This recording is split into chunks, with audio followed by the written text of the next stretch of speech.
Wow. Saya Wahabi dan benci Habib. Wah, wah, wah. Coba lihat foto.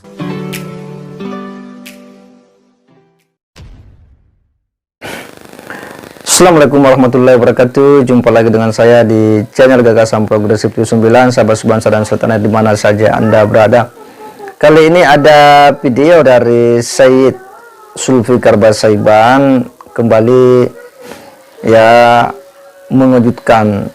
Bagaimana tidak, Syed Zulfikar ini lagi-lagi ya dalam video ini ya beliau dituding lagi sebagai Wahabi. Waduh, ini luar biasa ya.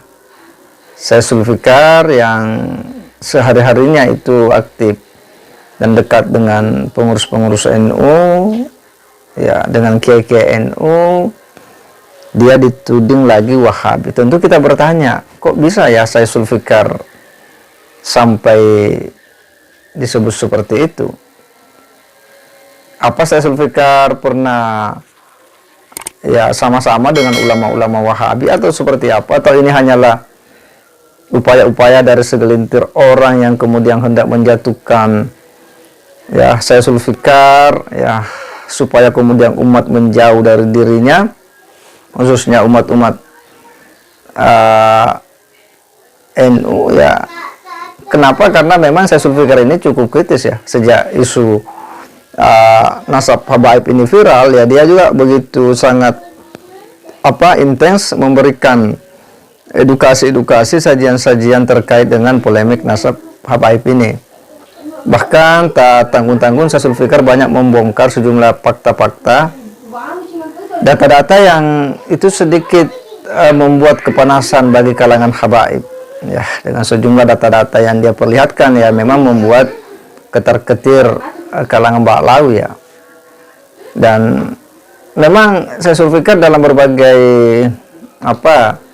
statement di Facebook, di akun channel beliau, memang sering didiskreditkan oleh sekelompok orang yang pastilah kita menduga bahwa itu adalah para pengikut atau para pendukung habaib ya. Tetapi bagi Syed Zulfikar, baginya itu hal yang kemudian biasa. Sekalipun ada upaya untuk kemudian mendesain agar dia dijauhi oleh umat, khususnya mungkin masyarakat NU ya, kalangan NU, tetapi bagi Syed Zulfikar itu justru semakin memperlihatkan dan makin Syed Zulfikar ini dikenal sebagai orang yang dekat dengan ulama-ulama NU. Nah, disitulah kehebatan dari Syed Zulfikar dalam merespon sejumlah tuduhan-tuduhan kepadanya. Dia tidak pernah reaktif ya, tetapi dengan sangat santai, dengan sangat sopan, taksim dia mengungkap apa yang menjadi ya fakta-fakta yang terjadi di sekitar kehidupannya. Akhirnya terungkaplah semua siapa diri. Nah, seperti apa respon dari Syed Zulfikar terkait dengan itu, kita simak dulu sama-sama.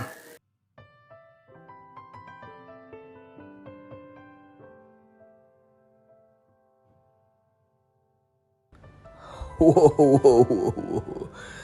Saya Wahabi dan benci Habib. Wah, wah, wah. Coba lihat foto-foto ini ya. Ya, mudah-mudahan foto-foto ini bisa menjawab semuanya. Ya. Nah, dari sini Anda bisa melihat, bisa menilai saya berada di circle-nya siapa, ya. Saya di circle-nya orang Wahabi apa bukan? Nah, kan bisa dilihat dari sini.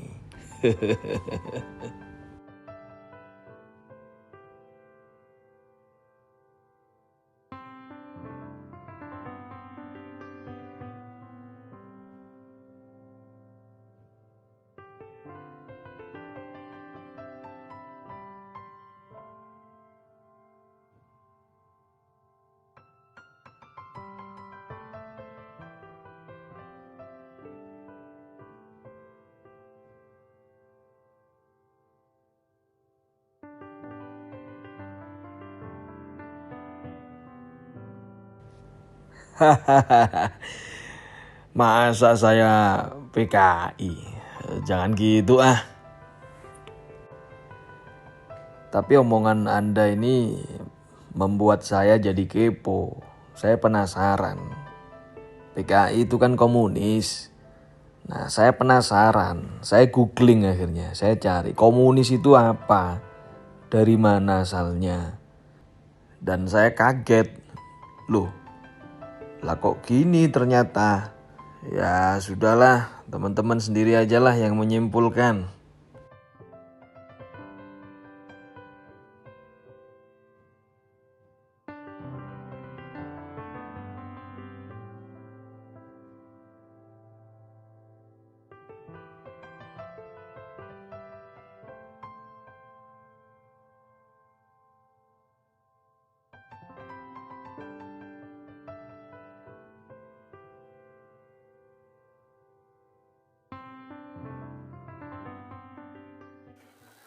Ya, ini memang sesuatu yang apa ya, miris juga kita melihatnya ya. Kenapa sih ada orang yang ya mudah dan gampang menuding seseorang itu ya hanya karena mungkin tidak sependapat dengan sejumlah pandangan-pandangannya, atau mungkin karena Syaikhul Fikar ini cukup kritis terhadap nasab Ba'lawi dengan sejumlah data-data yang dia munculkan ke permukaan ya. Dia juga memang banyak mengkritisi ya sejumlah ceramah-ceramah para habaib, banyak mengkanter ya pernyataan-pernyataan para habaib. Tapi menurut kita bahwa sejauh ini Syaikhul Fikar memang sangat-sangat mengedukasi bagi publik Indonesia, khususnya mereka-mereka yang ikut ya mencari atau hendak mencari jawaban di balik hiruk pikuk masalah nasab ini. Dan sejumlah pandangan-pandangan Syaikhul Fikar itu betul-betul membuka cakrawala berpikir kita, daya kritis kita ya, untuk melihat persoalan ini secara objektif ya. Di sisi lain Syaikhul Fikar orang yang cukup berani ya, berhadapan-hadapan dengan arus besar. Sebagaimana kita tahu ya bahwa habaib ini kan memiliki banyak pengikut dan dia sudah sebuah sistem yang seolah-olah sudah mapan ya, habaib dicintai, punya banyak pengikut dan sebagainya. Dan tentu mengambil jalan yang berbeda dengan mereka, wah berarti itu kan sebuah sikap yang cukup berani ya. Dan itu dilakukan oleh Syaikhul Fikar Barsaiban. Berbeda dalam arti yang adalah mau mengungkap apa sebenarnya ya yang menjadi sumber permasalahan di balik kisruhnya nasab habaib. Dan Syaikhul Fikar memunculkan sejumlah data-data, fakta-fakta yang dia miliki ya, termasuk pengetahuan-pengetahuan sejarah yang memang agak berbeda dengan apa yang selama ini kita sering dengar ketika kalangan habaib itu berbicara tentang nasab mereka. Nah, ini mungkin yang kemudian membuat ya Syaikhul Fikar ini diseranglah dari banyak aspek ya, identitasnya lah, namanya lah yang sering dipertanyakan, marganya, dan kali ini dituduh lagi sebagai seorang Wahabi. Tapi kita tidak kaget ya, karena memang dalam dinamikanya ini ya beliau memang sering diserang, bahkan diberikan stigma-stigma yang sangat tidak wajar ya, yang sangat tidak etis. Tetapi kelebihan dari Syaikhul Fikar ini selalu merespon dengan sangat tenang ya, dia bijak menyikapi persoalan, dia sangat santai, santun. Nah, disitulah letak kemenangan Syaikhul Fikar. Jadi semakin beliau diserang ini, maka semakin nampak beliau punya kelebihan, dan semakin orang yang menuding itu, yang menyerang itu, akan semakin kelihatan dari mana dia berada, dari mana dia berasal, dan siapa dia, dan semakin ya ketahuan bahwa mereka memang hendak ya melemahkan Syaikhul Fikar atau menjatuhkan Syaikhul Fikar, menjauhkan umat khususnya masyarakat NU dari Syaikhul Fikar, karena ya sebagaimana kita tahu ya bahwa orang yang selama ini begitu menggandrungi habaib itu kan memang ormas NU yang luar biasa, memberikan posisi yang sangat istimewa, dan itu saya kira hal yang lumrah ya, hal yang wajar, karena memang NU sangat takzim terhadap para alim ya, apalagi suriat Nabi. Tetapi sejak fenomena habaib ini kemudian mengemuka ke permukaan ya, kemudian adalah kecenderungan sebagian orang untuk kemudian mengambil posisi netral, melihat persoalan ini secara objektif. Ya, kita hanya berharap bahwa banyak pribumi yang kemudian mulai sadar melihat persoalan ini sampai adanya keputusan yang betul-betul bisa menjadikan pegangan bagi kita semua terkait dengan nasab para habaib ini. Segera demikian. Wassalamualaikum warahmatullahi wabarakatuh.